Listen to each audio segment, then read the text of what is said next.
Well, good morning and happy Wednesday, Illinois in Focus Daily. I'm Greg Bishop. Like, subscribe, hit that notification bell with America's Talking Network and the Center Square. Stay updated every morning as we give you the latest of what's going on here in Illinois. We've got several things to tackle. Of course, the ongoing speculation of who's going to be Vice President Kamala Harris's vice president when she is the nominee for president for the Democrats. We'll also talk a little bit about voter integrity, with Republicans raising concerns but saying they're going to play by the rules. We've also got some updates on the Chicago lawsuit against Glock and an Illinois Court of Claims set of cases going after Illinois State Police because of the failures there with the Highland Park shooting a couple of years ago. So a lot to tackle here with Illinois in Focus Daily. Again, I'm Greg Bishop. Like, subscribe, hit that notification bell, and join us each and every weekday morning as we break down the news for you as to what's going on here in the land of Lincoln.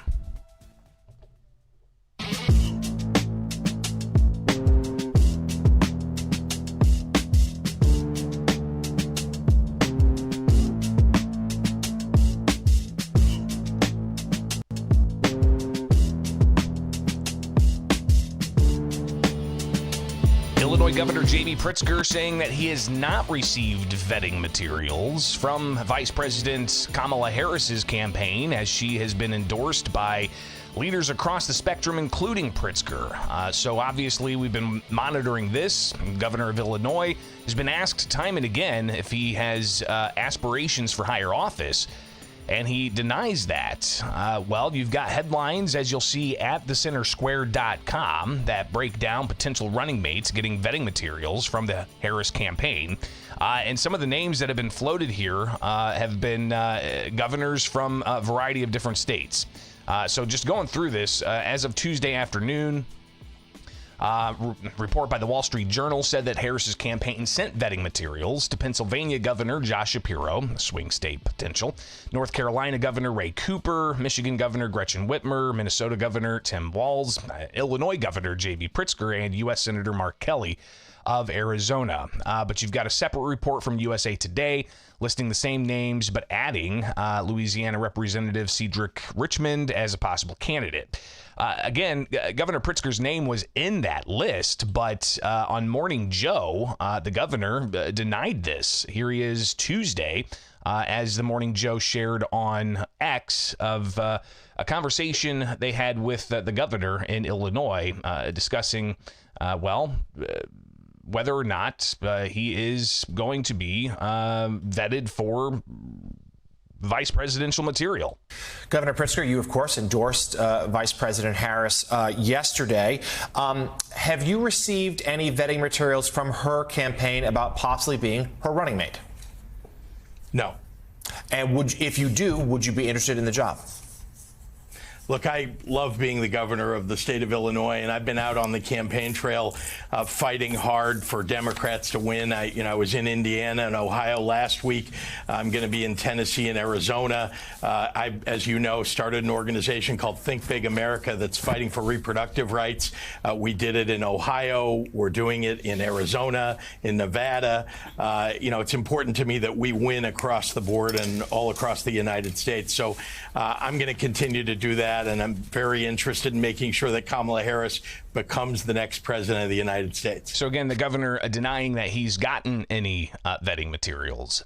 Will that change by the end of the week? Not sure, but I don't know if that means we can say that the governor is no longer being considered. So obviously, if he is considered and he is running and the Democrats win, we would have Lieutenant Governor Juliana Stratton become the next governor of Illinois. And here she is sharing a post on X about Kamala 2024, wearing a shirt a woman's place is in the White House. And even the Democratic Party, the committee chairs from across the state retweeting that. And in particular, when it comes to the Democratic County Chairs Association, they did put out an endorsement of Harris for the office of president, indicating, quote, a strong show of grassroots support.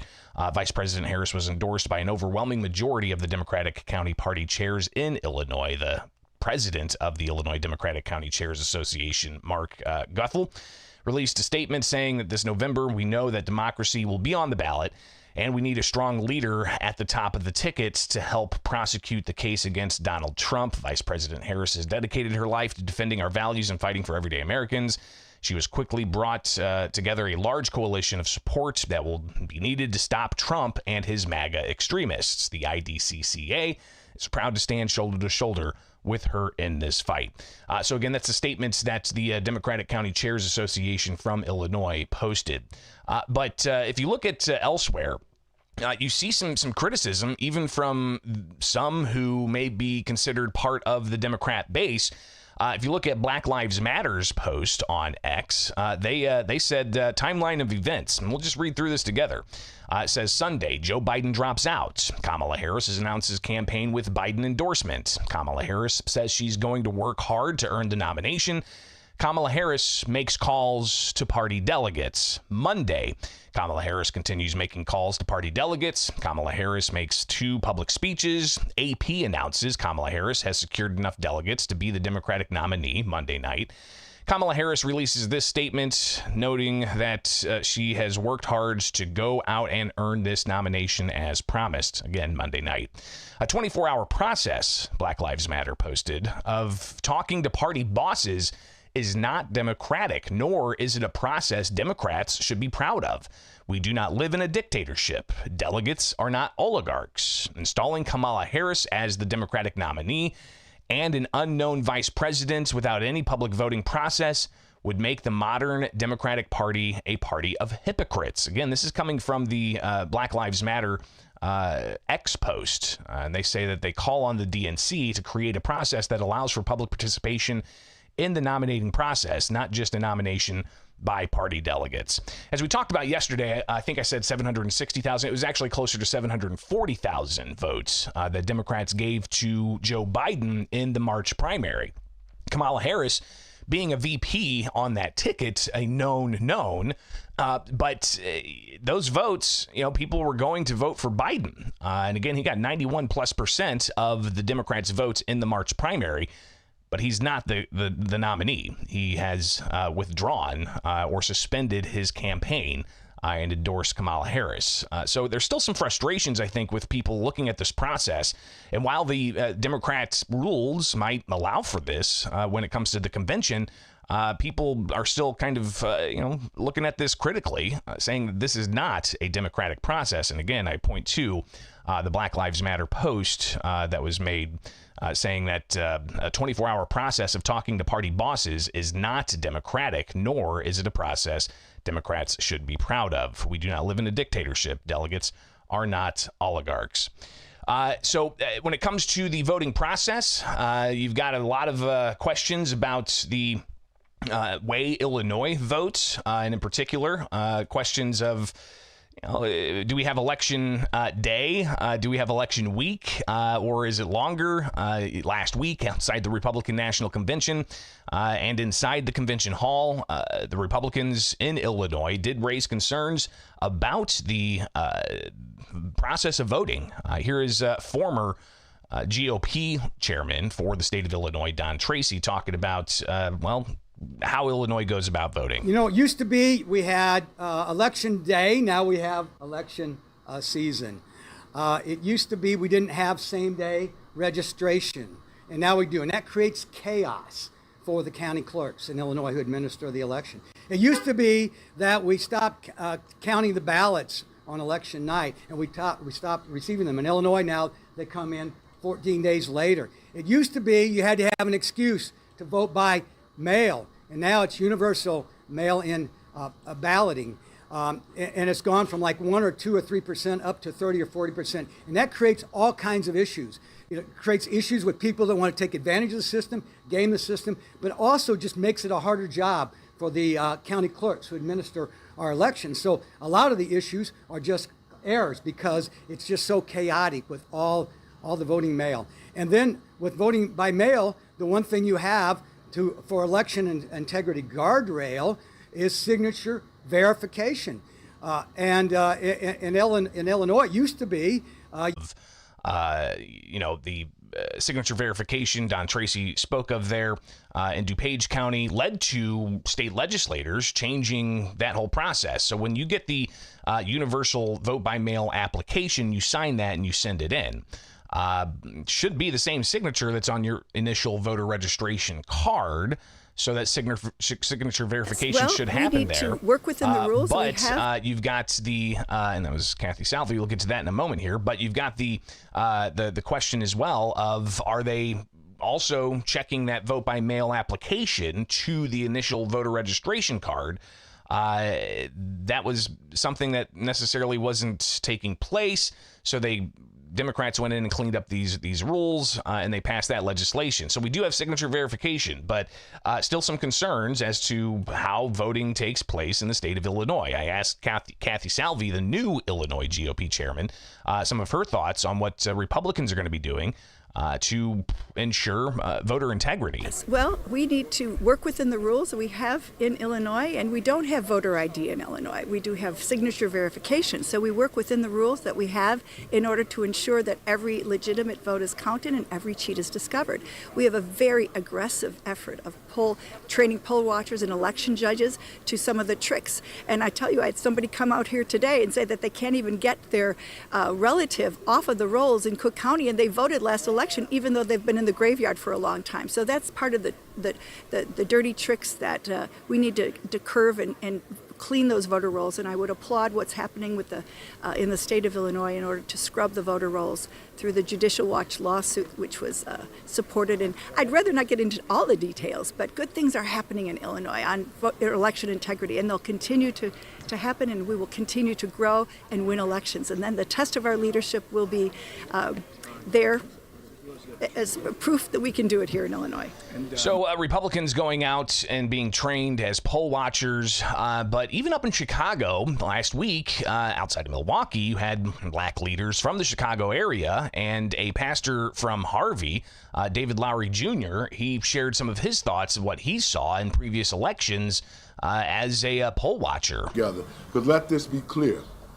As a contractor for the Heritage Foundation during the primary season, we sent teams out to the polling places in the black community, and we found exactly what President Trump was talking about. We found thumb drives, we found the printers, we found Democratic judges who was posing as Republican judges. So it's the polls that's being inundated with the cheating. We have receipts for everything I've said. I also saw in those polling places where the Democrats were telling people that there are no Republican ballots. It's so many things going on in these polling places in the black community, and that's how the Democrats are able to keep and say Chicago is blue. But actually, if the polling places were straight, black people would have an opportunity to vote for whom they choose, not whom they're told to. And if the polling places aren't straight, they'll try to steal another election like they did in 2020. So again, those are allegations made by David Lowry Jr. up in the Chicagoland area. He was standing with Republicans last week outside the Republican National Convention, urging voters to ditch Democrats. On the Democrat side, the Democratic Party of Illinois has a voter protection manager position that they say is going to be working to ensure that the vote is secure. The individuals will work closely with internal staff, volunteers, community organizers, and legal partners to ensure the integrity of the electoral process and protect voters' rights. So clearly, as we have a little over 2 months before early voting starts. Keep that in mind. A little over 2 months before early voting starts. I believe it's around September 26th when early voting starts, 40 days prior to the November 5th election, which is a little over 100 days away. And all of this is going to ramp up as Democrats still don't know who their vice presidential candidate is going to be. So wake up with us each and every weekday morning with Illinois in Focus Daily. Appreciate you being part of it. Like, subscribe, hit that notification bell, and join us as we give you what you need to know to start your day each and every weekday morning. Illinois in Focus Daily with America's Talking Network and the Center Square.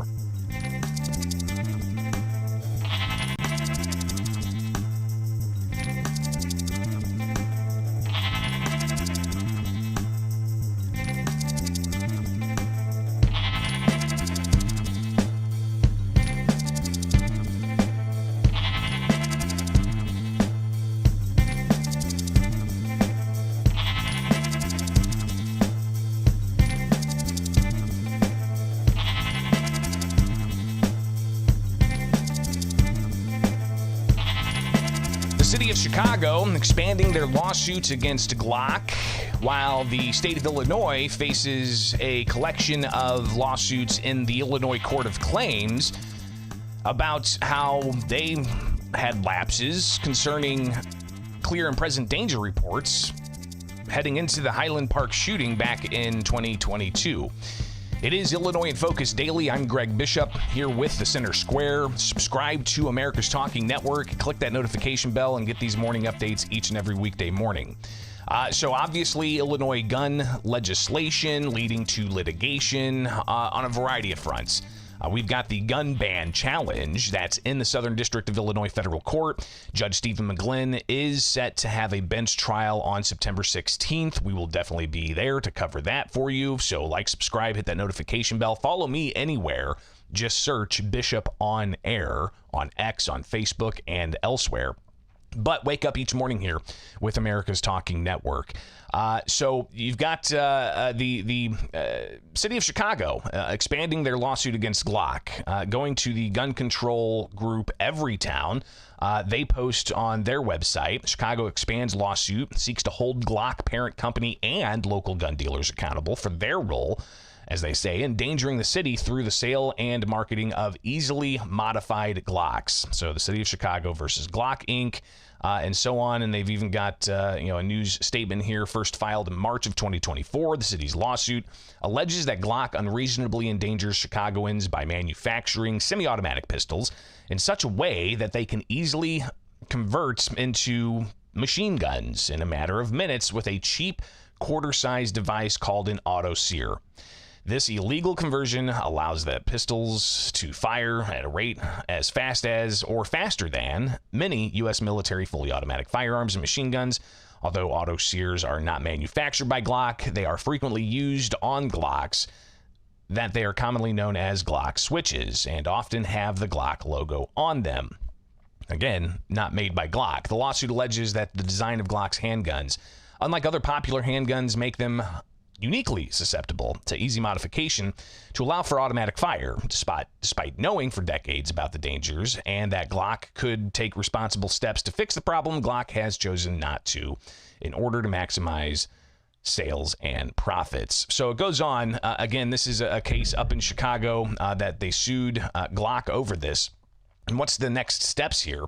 If you go to the Cook County Circuit Clerk's website, you can search for this particular case, and pulling this up, if you go to, again, the Cook County Clerk's office and search for the Chancery Division, take the case number, search for that, and then we'll just pull up just to see where we're at with the next steps here. And it says that future court activity, there's going to be a case management call on November 20th. So months from now, this is still being dealt with. But you've got the case that ultimately is allowing for this to move forward. The law that's allowing for this to move forward, that law that Governor Pritzker signed last summer, that allows for individuals and government actors to go after the firearms industry, and that law was signed, and it's currently being challenged in federal court, where you've got the lawsuit filed, and then months later you had the city of Chicago sue Glock using that law, and then you had the plaintiffs in this case say, look, they're using this law to go after bad actors, when previously, again, case filed, start that over, the law was passed, the gun industry sued the state. The state said nobody's been injured by this, so this case should be dismissed. And then Chicago comes in, sues Glock, and then the plaintiffs in the case say, actually, look, you've got a case where Glock is being sued. The firearms industry is being sued. And I'm pulling up the case management for that particular case from the National Shooting Sports Foundation versus Illinois Attorney General Kwame Raoul. And we'll see what the latest docket entry is here. Just finishing up some parameters so we can keep you updated on where this case ultimately is and maybe what some of the next steps are.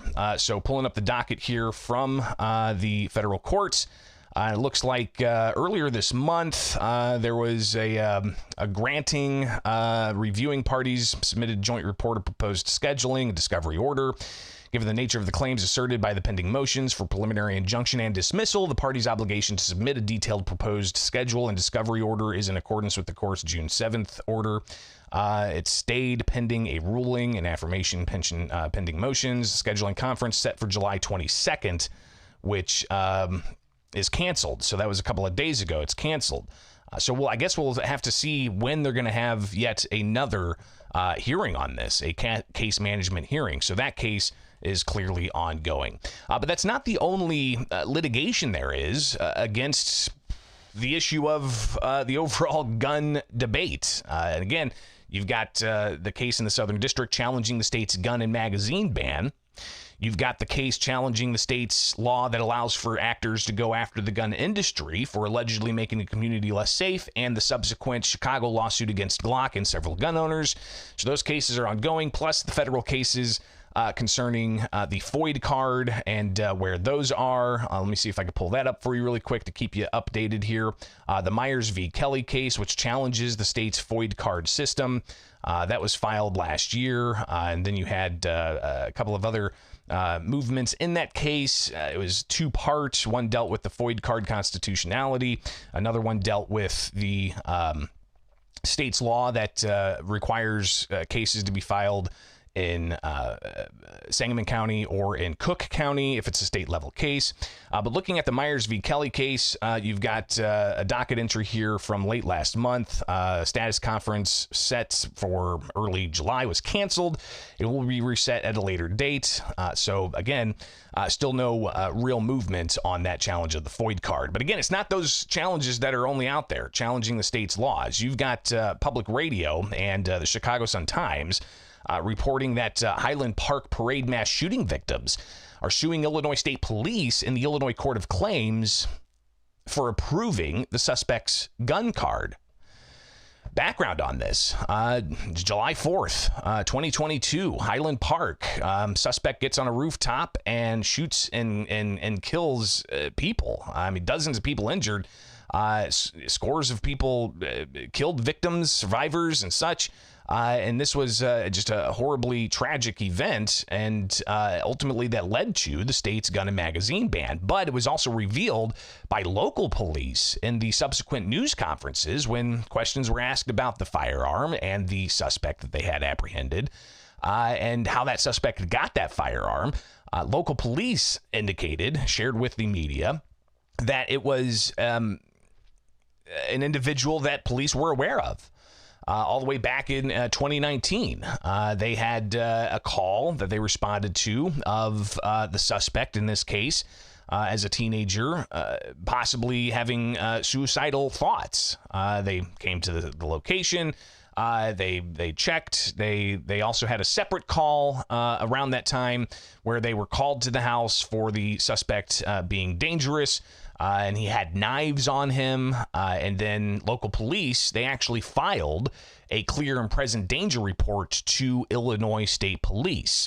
With Illinois having a firearm owner identification card, if you have red flags like a clear and present danger report, you can have your FOID card revoked or suspended.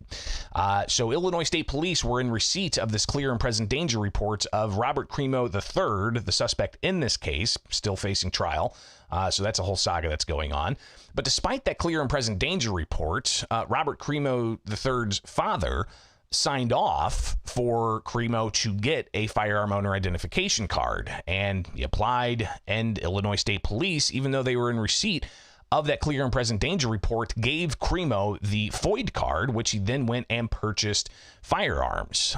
So Illinois State Police, when they were confronted with this reality, they gave a FOID card to somebody with a clear and present danger report, simply fired back and said that, in other words, nothing actionable on that clear and present danger report. And then they said, we're changing some rules internally to make sure that these clear and present danger reports are clearly monitored. But you've got in the Court of Claims now 5 different lawsuits. Again, Chicago Sun-Times and WBEZ reporting the lawsuits dispute, saying the alert prompted by the police house call included details that showed Crimo was not fit to obtain guns. The atrocity carried out by Robert Crimo III was predictable and preventable if only Illinois State Police and Firearms Service Bureau had followed their internal rules, laws, and code provisions that applied to dangerous individuals like Robert Crimo III, according to the lawsuit filed on behalf of one individual who died in that shooting. This is something we'll hear a lot more about. I'm going to dig a little bit further, but last week, Illinois State Police Director Brendan Kelly, not specifically about the Highland Park case, but he talked about the clear and present danger reporting and what Illinois State Police does with those types of reports or other types of red flag reports. Again, here's Illinois State Police Director Brendan Kelly last week with the City Club of Chicago. We've had tremendous success on a number of fronts, not just the universal background check solution that we came up with, but also the tremendous progress we've made when it comes to clear and present danger, more enforcement of firearms restraining orders, getting resources to local law enforcement, not just the state police, to be able to enforce these laws. So there's a whole host of things that have become a reality and that we're doing on a daily basis. Just from June of last year to June of this year, over 11,000 reports of clear and present dangers have been submitted to the Illinois State Police from local law enforcement, from schools, from mental health officials, and in reviewing those, 10,000 of those were founded. And that there was evidence, there was enough information to say that this person was a danger and met the threshold for the statute. And that resulted in thousands of revocations. That resulted in thousands of individuals being denied the ability to get a firearm. The firearms F-tip program, when someone tries to purchase a firearm, over 15,000 of those last year. So if you start to add those numbers up, just in a year time frame, the laws in the state of Illinois that are trying to protect people and trying to make sure that we don't put guns in the hands of people who shouldn't have them, that's over 25,000 times that we've done that just in the past year. So these things are real, they make a difference, and it just takes a lot of enforcement and effort. So again, Brendan Kelly from Illinois State Police talking about what he says are successes in moving forward to take firearm owner identification cards away from individuals who may have clear and present danger reports or other types of red flag reports. But again, the Highland Park families, the survivors of those shot and killed, suing the state of Illinois because passing a gun and magazine ban. So a lot to be said about that. It is Illinois in Focus Daily. I'm Greg Bishop. Like, subscribe, hit that notification bell. Join us each and every weekday morning as we break down some of the latest things happening in the state of Illinois to keep you going with your morning. Illinois in Focus Daily with America's Talking Network and the Center Square.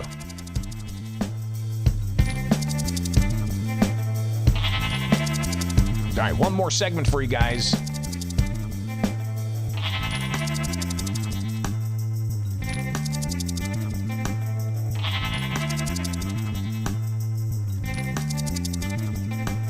Pharmacy benefit managers under the microscope by Illinois State House legislators, looking at exactly what is a pharmacy benefit manager, how do they impact the state's costs for drugs, for consumers' costs for drugs, A hearing was held yesterday to delve into this deeper. An Illinois House hearing how benefits managers for pharmacies affect drug prices. My colleague Kevin Bessler with the Center Square reporting that pharmacy benefit managers, or PBMs, which negotiate the terms for prescription drug access for much of the country, focus of an Illinois House hearing yesterday up in Chicago. PBMs have been in the spotlight in recent years, with the U.S. Congress seeking to increase transparency into the industry's operations and their effect on prescription drug prices. Pharmacists have urged Illinois state lawmakers to enact legislation banning certain drug pricing practices by PBMs, which they said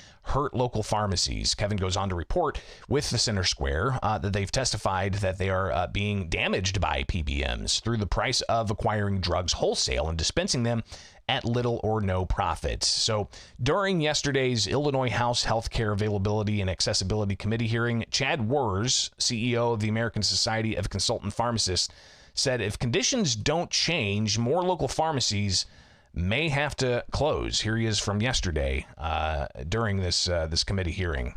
Everything that's been said today with regard to the fact that these vertical integrations, this immense power, the fact that there isn't leverage amongst pharmacy providers, whether they're independent or chain, is the point of that FTC report, is that they're wielding power, they're reducing competition, they're self-dealing and self-preferring, and it's creating, profit on the PBM side and really restricting access and business on the independent pharmacy side and the smaller pharmacy side.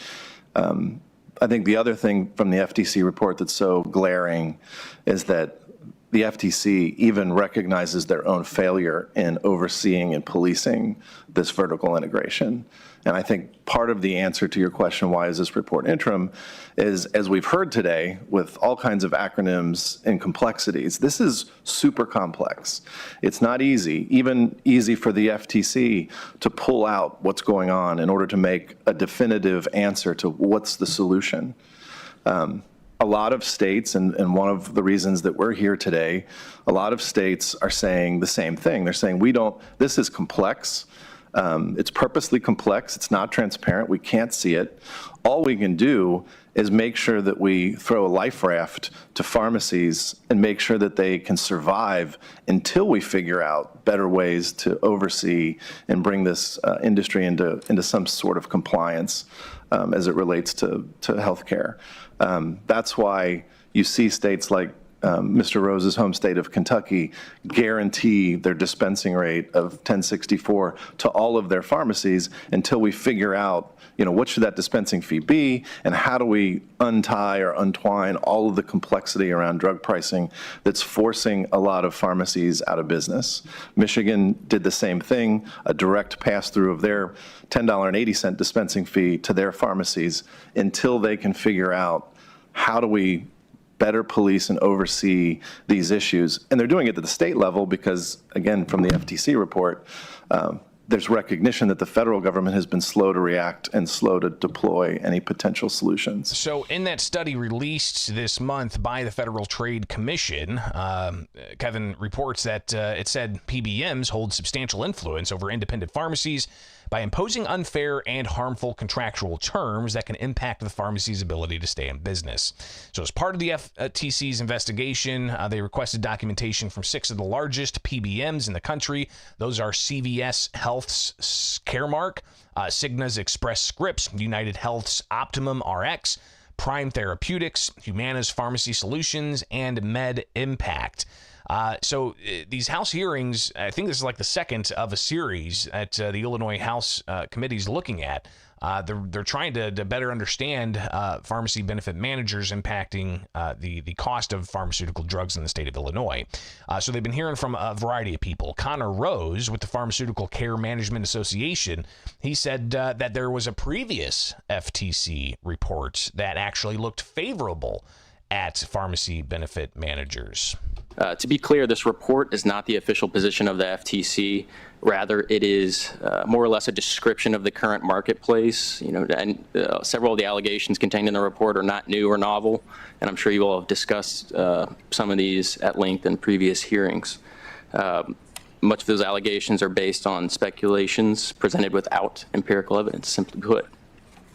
The report relies heavily on anecdotes, outside commentary, and public comments, including over 160 submitted anonymously. The lack of empirical analysis simply does not meet usual FTC standards, and that's been noted by 2 commissioners outlining in their opinions. I think the biggest or the most notable thing is that the FTC fails to reconcile its own position on previous examinations of the PBM industry, specifically PBM ownership of mail-order pharmacies, which that study demonstrated that PBM-owned mail-order pharmacies actually do provide value to consumers. They do provide value to plan sponsors in the form of lower drug costs. And finally, I think also notably, this report fails to make mention that there are 70 PBMs operating nationwide. I've been at PCMA for 6 years, and within that 6 years, I've seen at least 2 or 3 PBMs come to market. You've had a lot of disruptors coming onto the market, like Mark Cuban Cost Plus drugs. And so a lot of that innovation stems from reactions in the market, and then our PCMA members and non-PCMA members are bringing new models and ways to do business to the marketplace, including you're seeing more transparent pricing models, et cetera. So again, this is a competitive environment. There is a lid for every pot. If one PBM's not going to do something for an employer, a union, or the state of Illinois, there's another PBM that will fill its place. Going forward, we urge the FTC to examine and do a robust analysis of the troves of data that our companies or our members have provided to the FTC. And going forward, after that analysis, any policymaking should be in part based on that empirical analysis, which we look forward to. So look forward to answering any questions. You can get really in the weeds with this stuff, and that's what legislators are doing with hearings. That one yesterday up in Chicago. I imagine we'll see more hearings into pharmacy benefit managers. You've had a lot of other discussions about managed care organizations, MCOs in the healthcare space, how all of this impacts taxpayer-subsidized healthcare, how this impacts you as the private consumer wanting to go to your local pharmacy. You know your pharmacist. You know them by name. Maybe they're getting ready to pack up because they're not able to make the money they need to keep their business open. These are issues impacting people across the board, all across the state of Illinois. So I imagine we'll hear a lot more about this in the weeks, months, and maybe even years ahead. It is Illinois in Focus Daily. Like, subscribe, hit that notification bell. Join us each and every weekday morning at America's Talking Network on YouTube. Search for the podcast, Illinois in Focus.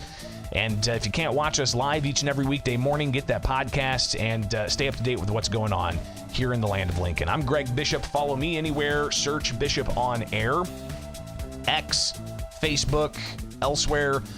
You got a news tip? Email me, gbishop, GBISHOP, at thecentersquare.com. gbishop at thecentersquare.com. Thanks for checking us out each and every weekday morning at America's Talking Network with Illinois in Focus Daily.